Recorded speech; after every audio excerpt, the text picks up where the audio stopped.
Oslo Europe के तेजी से फैलते शहरों में से एक है। इस बीच नॉर्वे की राजधानी की विभिन्न चुनौतियों में से एक है इनोवेटिव आर्किटेक्चर। ओस्लो में पिछले 20 सालों में बड़ा बदलाव आया है। सिटी सेंटर में कारों की मनाही है। यहाँ मुख्यतः बंदरगाह के पास कई सांस्कृतिक इमारतें भी बनाई गई हैं। मुझे लगता है इससे ये और भी ज्यादा जीवंत, खुला और आकर्षक शहर बन गया है। आर्किटेक्ट एन मारिट लुंडे पिछले कुछ समय से ओस्लो की शहरी योजना के विकास पर नजर रख रही हैं। 1990 के अंत से ही ब्योर्विका वाटरफ्रंट इलाके में शिपिंग कंटेनर और भारी यातायात दिखता रहा है, लेकिन अब यहाँ लोगों, संस्कृति और पर्यावरण को प्राथमिकता दी जा रही है। इसका एक उदाहरण दाइशमान ब्योर्विका लाइब्रेरी है। इस 6 मंजिला इमारत का कार्बन उत्सर्जन बेहद कम है और इसलिए यह नॉर्वे के पैसिव हाउस मानदंडों को पूरा करती है। ये मेल मिलाप की जगह है। ओस्लो के निवासियों का एक जीवंत केंद्र। यहाँ हर कोई आ सकता है और इसकी बनावट भी सस्टेनेबल है। मसलन यहाँ पार्किंग नहीं है, आपको पब्लिक ट्रांसपोर्ट का इस्तेमाल करना होगा। इमारत के कई पहलू हैं जिनमें सस्टेनेबिलिटी दिखाई देती है। लगभग 4.5 लाख से ज्यादा किताबों और अन्य मीडिया के संग्रह से बड़ी बात यह कि लाइब्रेरी रचनात्मकता के लिए कई संभावनाएं भी देती है, जैसे 3D प्रिंटर्स, एक साउंड स्टूडियो जिसमें पॉडकास्ट किए जा सकते हैं और म्यूजिकल इंस्ट्रूमेंट। लाइब्रेरी के पास ही आक्रे ब्रिगे में नेशनल म्यूजियम है, जिसका बाहरी हिस्सा नॉर्वेजियन स्लेट से ढका है, जो एक टिकाऊ प्राकृतिक पत्थर है। आर्किटेक्ट्स को स्थिति से सामंजस्य बिठाना था। उन्हें सामने की नोबेल पीस प्राइज सेंटर को भी ध्यान में रखना था।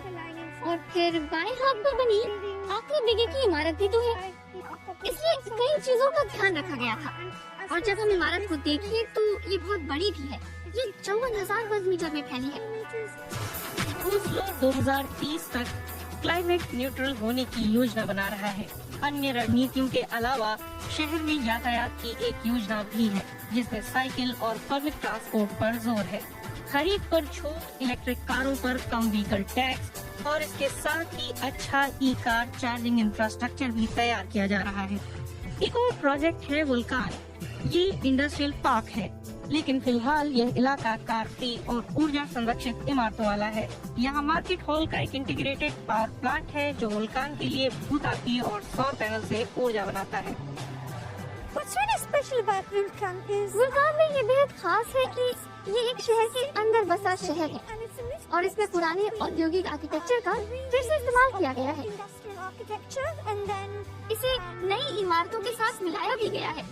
इस तरह पुराने और नए का ये उल्लेखनीय मिश्रण ओस्लो के भीतर एक बेहद जीवंत केंद्र बन गया है। ओस्लो की ग्रीन स्ट्रेटजी से जीवों को भी फायदा हो रहा है। मधुमक्खी पालक अलेक्जेंडर दुरिया ओस्लो की छतों पर 45 छत्ते रखते हैं। बढ़ती मधुमक्खियाँ इकोसिस्टम की सुरक्षा में मदद करती हैं। ओस्लो में एक नामी बी हाईवे भी चलता है, जो मधुमक्खियों के लिए पराग की सप्लाई करता है। बी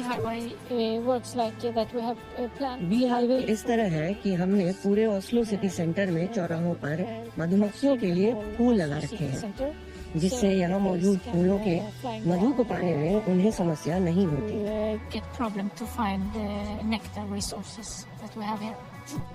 दूसरे शहर ओस्लो और इसके भविष्य के सस्टेनेबल कॉन्सेप्ट से बहुत कुछ सीख सकते हैं।